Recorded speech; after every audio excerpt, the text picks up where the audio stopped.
Hey, what's up, everybody? I'm going to do a classic rock reaction.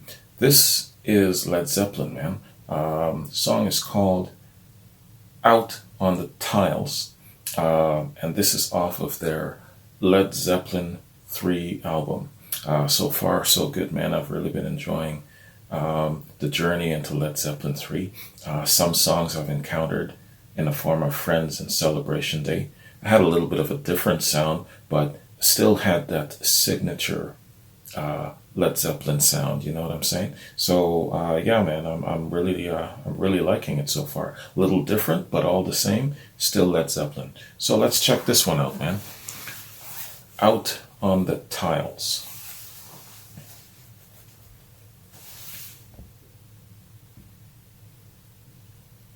Let's get it.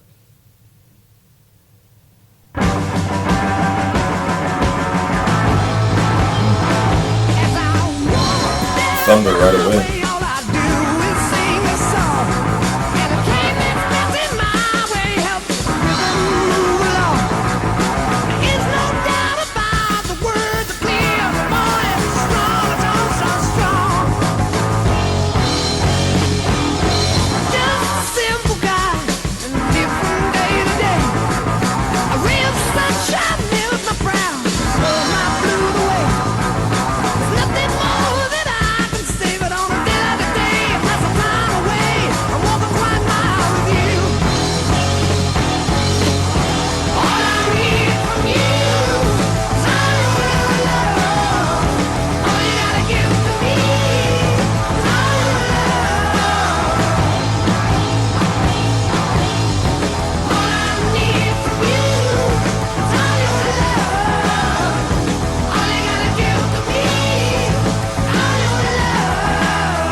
Thunder is constant. Rolling thunder. People go and people come, seem rather right by my side. It's a total disgrace. They set the face, it must be erased. The best thing I can do is run. All I need from you is all your love. All you gotta give to me.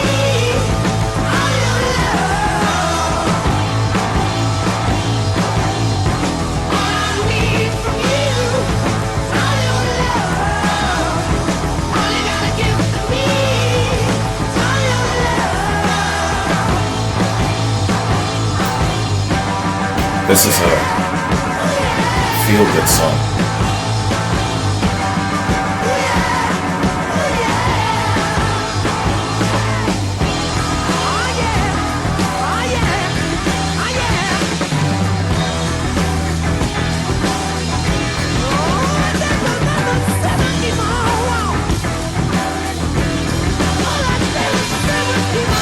Nice.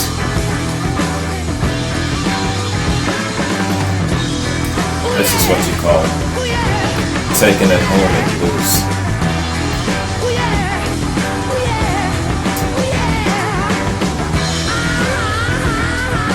Oh man. See, they're stretching it out. Now they're just showing off.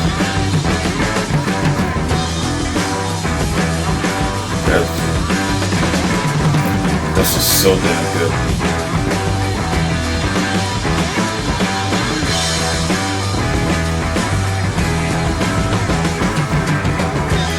What this stretch does is it lets you zero in on each instrument.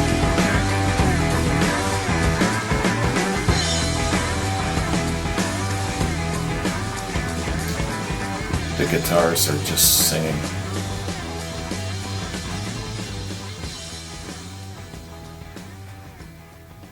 Oh man.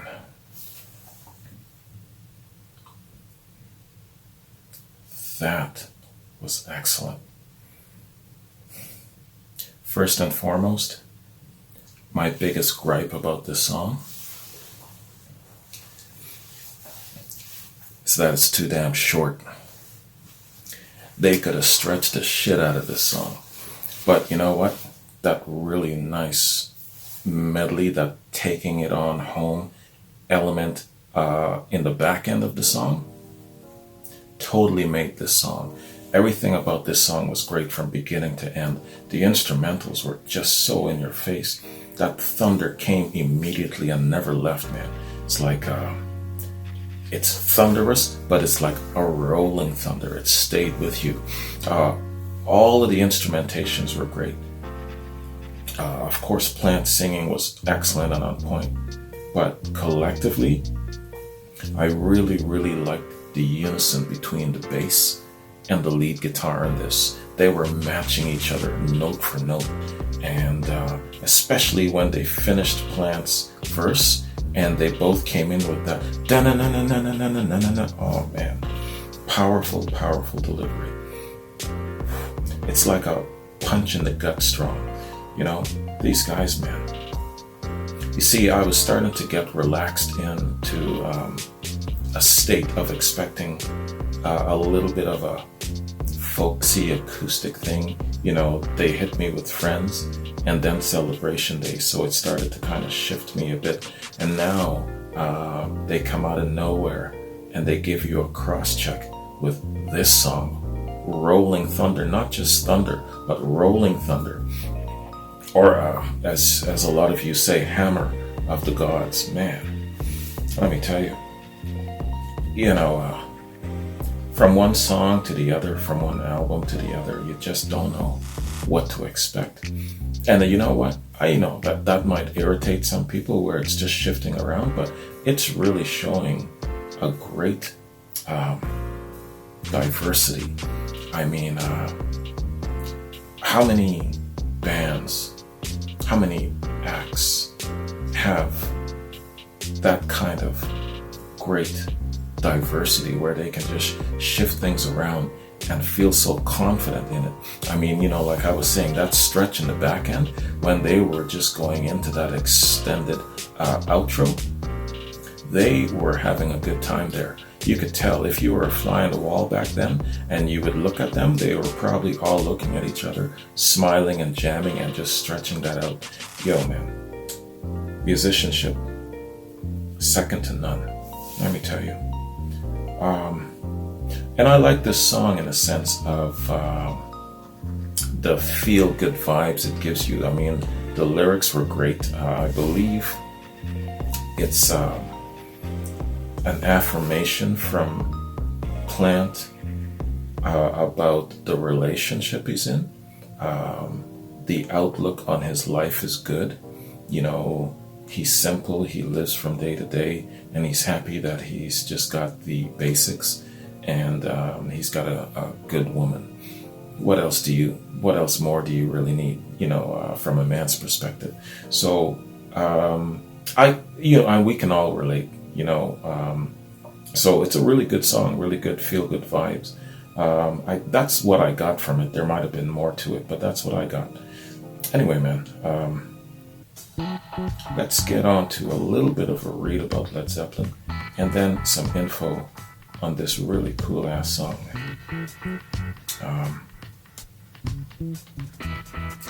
I'm just one of my Wikipedia pages are up, but the other one is still opening up. Okay, there we go. Alright, man. So, Led Zeppelin.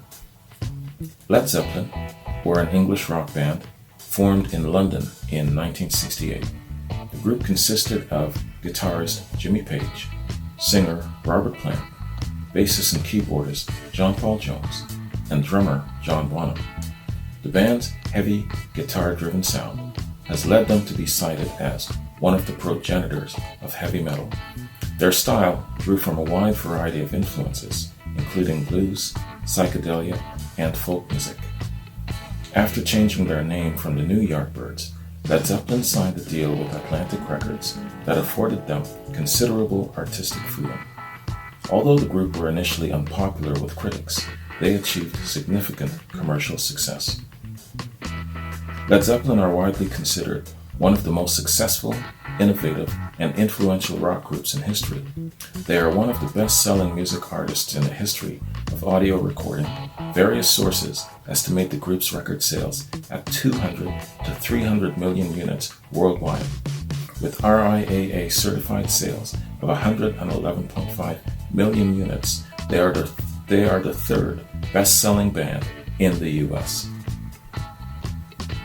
They were inducted into the Rock and Roll Hall of Fame in '95. The museum's biography of the band states that they were as influential during the 1970s as the Beatles were during the 1960s.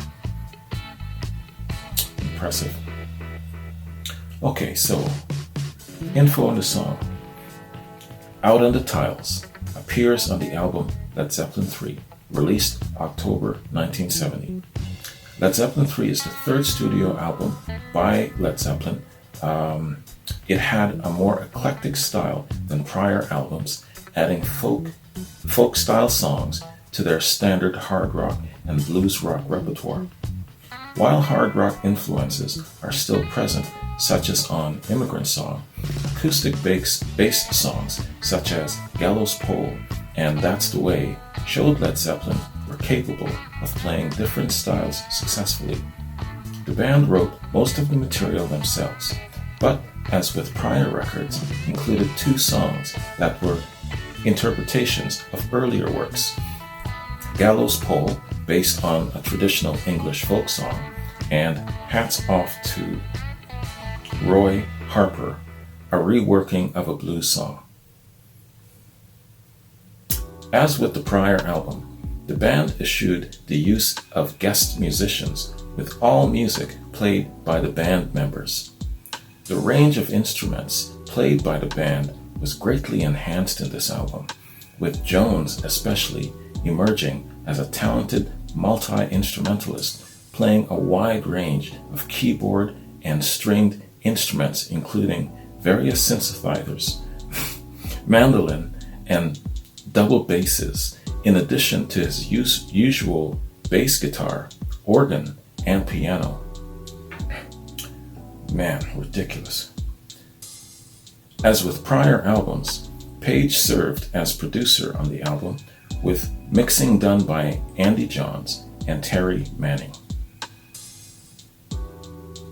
That's a part of their charm, I think, that they were able to do all of their musicianship work themselves. They kept the band very, very tight and enclosed, and I think that that contributed to their signature sound not being lost. You know, I have a feeling it was a very deliberate decision. Good on them. And good on them for being capable of doing all of their instrumental work themselves. Huge, man. John Paul Jones, you're the shit, brother.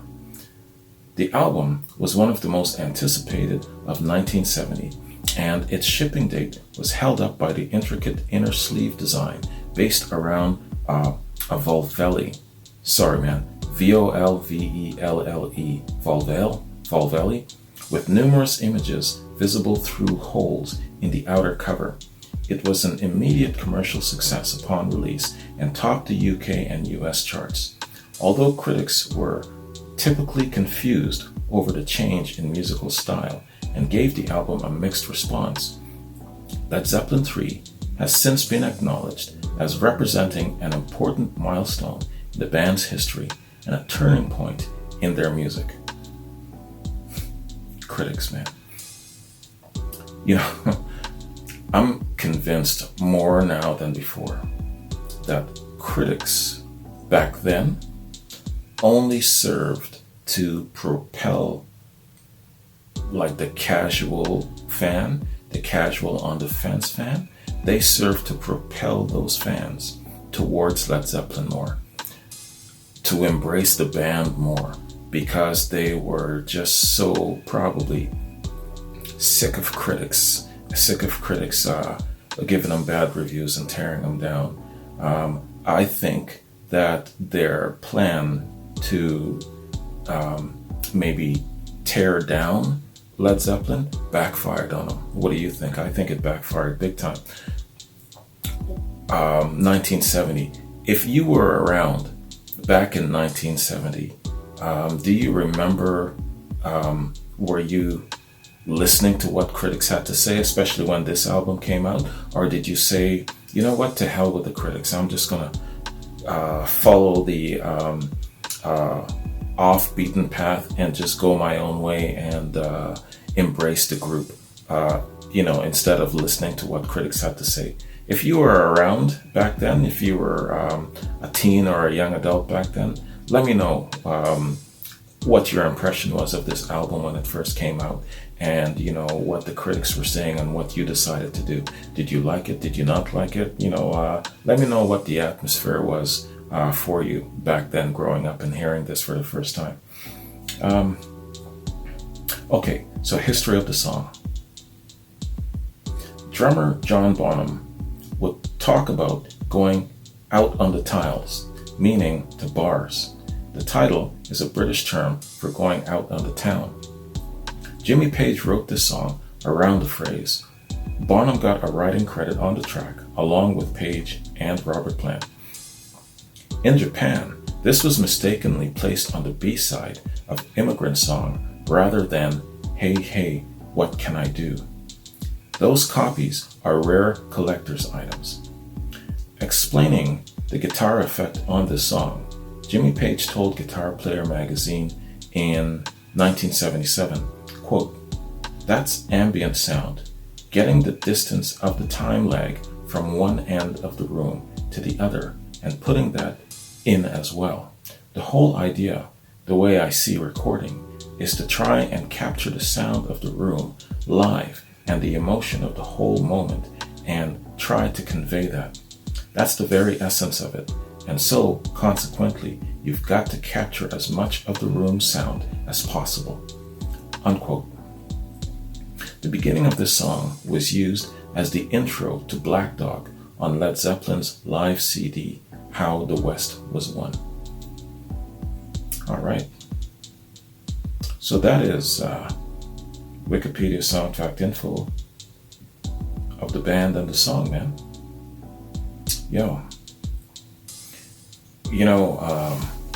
The way he was just describing how he captures sound alone, in a sense, I was just visualizing how they would have to go through their processing to try and capture sound and create something new and be innovative and all of these things. And I gotta give these guys props again for one, having a vision, being motivated, and I guess kind of like blazing new trails. And I'm also thinking back to his days in the Yardbirds, where they were just implementing all of these new dynamics of sound and things that no one else has really ushered in. And they are being penned as being one of the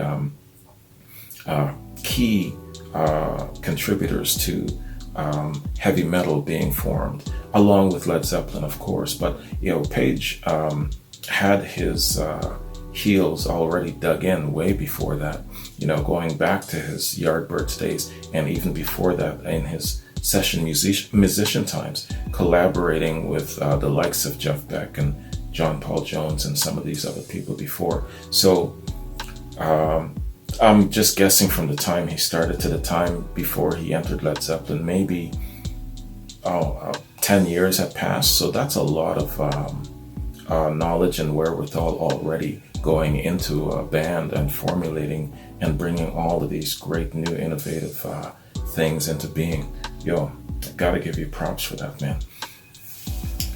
I wonder if there's some sort of a documentary about that, some sort of a special that we can watch in regards to the formulation of how he formulated the sound. The Yardbirds, Led Zeppelin, how they basically formulated their sound and came up with their unique signatures. I would love to see if there is such a special like that exists. Let me know, all right? That'd be really interesting to check out. So, so I talked about the musicianship, but I also like the lyrics. The vocals of Robert Plant and the lyrics in this song is excellent. The verse is very good. It's a happy, feel-good song, confirmation of just very, very good vibes, feeling good about life, not mad at the world. Sorry, I'm just going to bring up the lyrics here real quick. There is a verse that I really like. There we go. Okay, so this is the verse I like. I'm just a simple guy. I live from day to day. A ray of sunshine melts my frown and blows my blues away.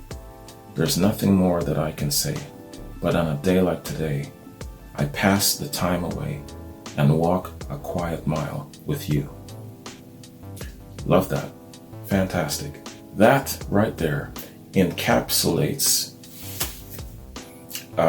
everything that you'd probably want out of life in a way, just to have that peace of mind, serenity, be content, no stress, no strife, just enjoying life from day to day. Very, very beautiful verse. I like that, man. Yeah, so overall, man, in the world of Led Zeppelin, so far, I'm really enjoying the journey through Led Zeppelin. Led Zeppelin 3 so far has been very, very good. I like the shift and the change, especially between Friends and Celebration Day. A different sound, but all the same, still a unique signature Led Zeppelin sound. It isn't just about their thunder. Their thunder signature, yes, definitely is a part of their sound, but also they have a softer, lighter, of course, acoustic sound, and there's still a Led Zeppelin signature in it. I think the signature sound is a combination, of course, of the vocals of Plant and the instruments, the instrumentation, how they convey themselves through their instrumentation. There's a certain type of feel.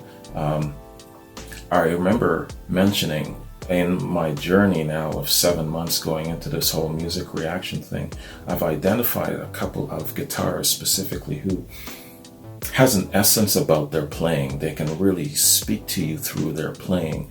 Jimmy Page is one of those. And also though, Bonham and Jones, they have a certain way about their playing and their musicianship that also speaks to you. So it isn't just their thunderous signature, their hammer of the gods. It's also just the manner in which they conduct themselves with their instruments. I think that's the unique signature of Led Zeppelin. I think that's their signature sound.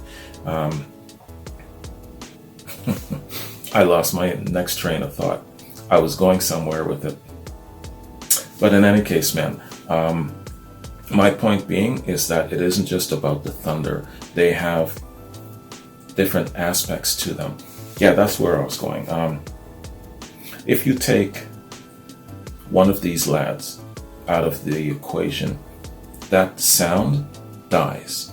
And I'm more convinced now than before that to try and replace one of these lads is, it's a futile attempt. And I'm very glad that they decided not to replace John Bonham when he passed. No judgment on any bands or groups that replace members, of course, but I'm glad that in these guys, their particular case, with such unique signature sounds, that they decided not to replace him.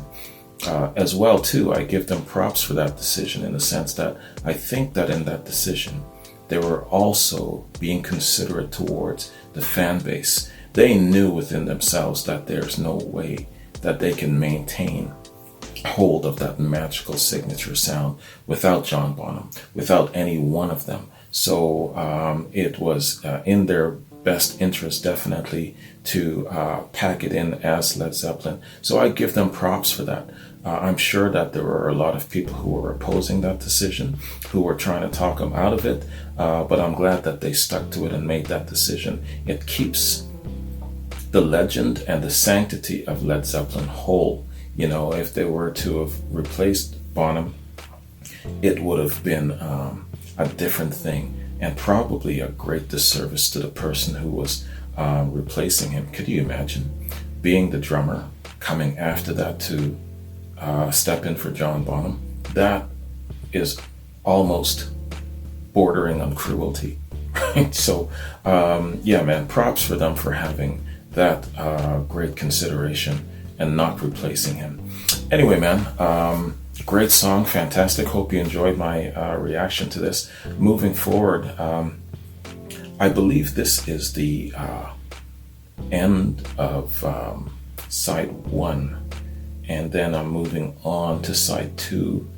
I think that's Gallows Pole coming. But I got a question for you guys. I've been told that the song, it's been mentioned here already and I already forgot. Hey, hey, what can I do? It's not listed in on the third album, but supposedly it was meant to be on it. So where Led Zeppelin is concerned, should I react to that song within the capsule of Led Zeppelin 3, or do I just wait until later on down the road to do a reaction to it? It seems that it's a little bit more fitting to probably react to it within the capsule of Led Zeppelin 3 while I'm doing the Led Zeppelin 3 album. But let me know. I'll wait until I hear from you about that. Let me know when is the best time to react to that particular song. And I'll just go from there, you know. And that's basically it, man. I don't have any notes. So I'll be moving on to Gallows Pole probably within a week's time. My goal, according to my calendar, is to drop a Led Zeppelin reaction at least once a week. So that's what I'm going to do. Oh, another footnote, actually. Going forward, I'm going to be reacting to the studio cuts of the Led Zeppelin songs, because at the pace that I'm going now, doing both the studio version and then the live version thereafter is going to take me way too long at my pace to get to the very end of their catalog. I'm guesstimating up to 3 years going at the pace that I'm going, because it isn't just Led Zeppelin, it's all kinds of other reactions. But by the time I'm through with Led Zeppelin, it could take that long. So just to cut it down a little bit, I'm just going to do studio reactions. Once I'm at the end, at the very last album, then I'm going to circle back and then start doing reactions to the live stuff. So just the studio renditions for now. Okay, that's what I'm going to be doing going forward with Led Zeppelin. All right, man, that's it for me. Thanks very much. This was an excellent tune, very fantastic, and had a lot of thunder. I'm calling it rolling thunder because the thunder was just there, constant, and I really like how they broke things down. And that outro in the end really put a great, it was the cherry on top, you know? So great song, man. 5 out of 5. I'm going to listen to it a number of times afterwards. So thanks, man. Have a good day. And I'll catch you in my next Led Zeppelin reaction. Peace.